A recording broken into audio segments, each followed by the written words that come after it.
Welcome back, everybody, to Sci-Fi Wire Live from New York Comic-Con.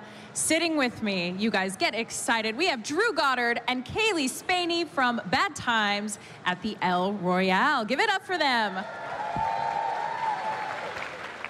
So I'm really excited about this film. There is a ton of buzz. I hear that it is thrilling with tons of twists and turns, but you guys are kind of keeping some details under wraps. Yeah, I mean, look, in this day and age, it's really hard to surprise the audience, right? And I take that very seriously. I love it in movies when you hear people scream and cry out, and when movies do things that you don't expect. And in order to do that, you have to keep everything under pretty tight wraps. That's sort of been my whole career between Buffy the Vampire Slayer and Lost, Daredevil. We try to keep these things quiet as best we can so that we can surprise everyone. So what can you tell us, and what can you tell us about your character? So the movie is very much a love letter to crime cinema. I wanted to make a crime thriller. It takes place on one night in 1969 and stars 7 of the best actors on the planet. One of whom is sitting right next to me, Cailee Spaeny, who plays a character named Ruth Summerspring, who has a dark past, would you say? Yeah, I think like a lot of the characters, she's coming from a pretty rough background, and so she's trying to find her way. And I think, like a lot of the characters, that's why she and others end up at the El Royale. Yeah, well, speaking of an incredible cast of characters, what was it like putting the film together as far as casting goes? And for you, I guess, what really drew you to your role? Well, one of the best parts about being a writer-director is you get to just cast whoever the hell you want. And this movie started with me sitting down and going, all right, who are the actors I've always wanted to work with? Top of that list was Jeff Bridges.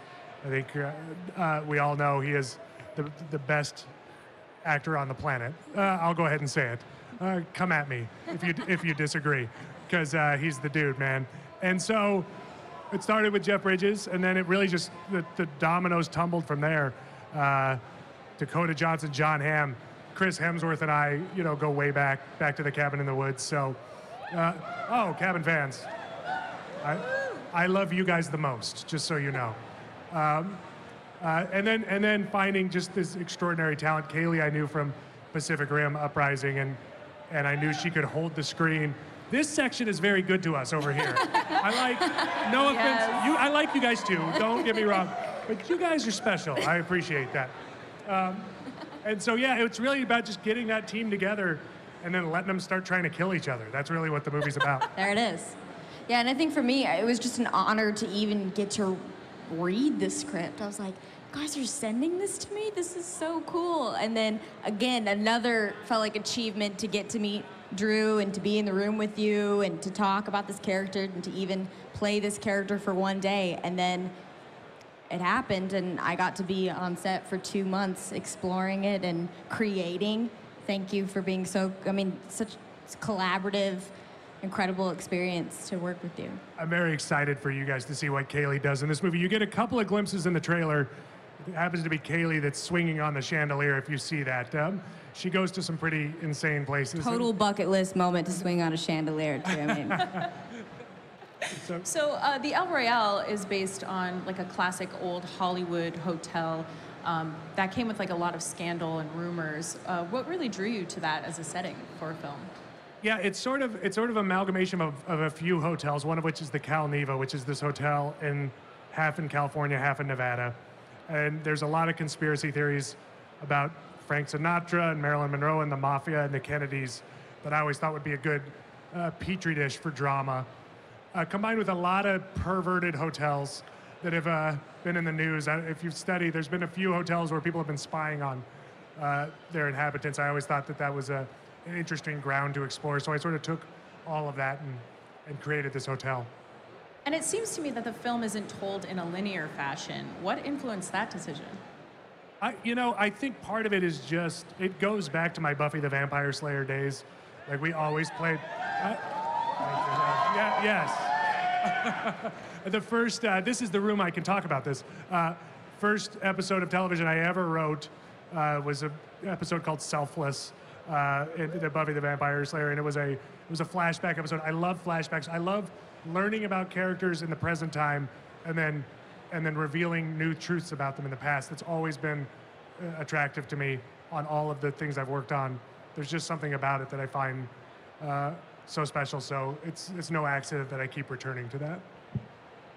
Well, being as vague as you need to be, because I understand, you know, you want to keep those details pretty tight, but Kayleigh, do you have a favorite scene that you shot in this film, and possibly one of your favorite scenes? The Wonder was such a surreal experience to do that. I mean, we had a full day of rehearsals because it was basically all choreographed. It was this giant puzzle piece, and felt like a play, you know, and to be able to be a part of that was incredible, and to have everyone outside of the hotel rooms, you know, saying, okay, now you go, and hearing cues, and then also being tied up. That whole scene was we have a 5-minute. It's a 5-minute continuous take shot that has live singing through the whole thing, and we really had to approach it like a musical. We had to plan it and choreograph it, and poor Kayleigh has to spend the entire shot tied up to a chair, and it's riveting. And it took us 8 months to figure out how to do it. We're excited for you all to see it because it's a fairly complicated endeavor, but I think it's a pretty special scene.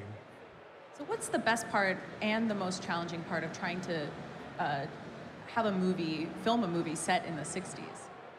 I mean, not a whole lot was challenging, to be honest. It was so fun that you really get to time travel in a way because you're playing with the 60s fashion, the 60s music, the 60s vibe.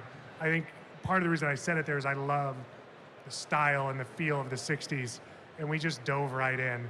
I don't know did you find anything challenging about playing a character from the 60s? No, I mean, I just got to dive into the history, which was pretty crazy, and I feel like each character is a chunk of the 60s, you know, something that was a huge point in that time. I think every character represented that, which was cool. My hope is we will see you guys next year dressed up as these characters because they're so iconic. That'd be so sick. I want to see a lot of shirtless Hemsworths here, please. If I have one request to ask of all of you, just please dress up like Hemsworth next year. Thanks. And speaking of, the film has an insanely talented cast. Do you have any funny stories or interactions with any of the cast? Yeah, I would say the thing that's most exciting, if you've seen the trailer, you see a very quick shot of Chris Hemsworth dancing, and that scene, when you see it in the film, is pretty remarkable. And it was one of those scenes where we were shooting that scene, Chris's side first that morning, so the rest of the cast wasn't there yet. So Chris shows up and goes, I'm kind of thinking of doing this dance, and I said, I love you, let's do it. He does the dance and did not show the rest of the cast what he was gonna do, so they all showed up, and I said, guys, things got a little weird here today. I'm not gonna tell you what's about to happen, but just react. And when you see them react to the movie, that's all real. That's them seeing what Chris is doing for the first time in the film. Wow. What about for you, Kayleigh? Wait, what? Any sort of funny interactions with any of the cast or funny stories from set? I think one of my favorite things was all the little things that Jeff Bridges would pull out. He had this game called Pass the Pigs or something like that. That game where depending on what side the pig landed on, you got a certain amount of points. But the fact that he just had that in his back pocket in between takes that he just pull out and play. He also had this amazing panoramic camera that he brings on every project that he does. If you have a chance to go look up his photography, it's wonderful. And the fact that right before action, he's like, wait 1 second, guys, I gotta take this photo. He's very much, Jeff Bridges is very much what you want Jeff Bridges to be like. He is a walking party. And that's just who he is. He's kind of like the dude, to be honest with you. That's just sort of how he is in real life. Much smarter than the dude, but the same vibe, the same sort of we're down for a good time vibe all the time, and it's just infectious. When the film does come out, what are you hoping audiences walk out of that movie theater feeling? I mean, first and foremost, I wrote it because it's the type of movie I want to see. It's a good time. I mean, at the end of the day, I want you guys to have a good time. We're there to have a party. It's that I tend to like these things that you go to on Friday night, late night, and you get rowdy and you get real, and it becomes a party with each other. That's sort of the first and foremost goal, is to come see these actors doing insane things we do not play it safe in this film, and you can hear it. Whenever we screen this film, there's a few times where the audience goes bonkers, and it's really fun to see happen. Kayleigh, what about you? I feel like you're answering these perfectly, so for them to end on me is not right, not right. Well, with such a large cast of characters, obviously editing must be pretty difficult. Was there anything that you just didn't have time for, any scenes? Yeah, there's a few crazy scenes that didn't quite make the cut, but we found the right vibe of the movie. But there will be some fun stuff for the DVD, mostly, again, involving shirtless Chris Hemsworth that we will put on the DVD to find it. All right, well, thank you guys so much for joining us. you. Please give it up for Thank them. you so much. Thank you. This movie is so exciting, and those of you at home, make sure you are following along with us. We are on Twitter at SYFY, so use the hashtags It's a Fan Thing and NYCC. And stick around, guys. We'll be right back with the cast of Dark Phoenix. Yeah. Thank you. Hi, I'm Jackie Jennings with SYFY WIRE. If you can't get enough of New York Comic Con, go ahead and subscribe to our YouTube channel for news, interviews, cosplay, and so much more. What are you waiting for?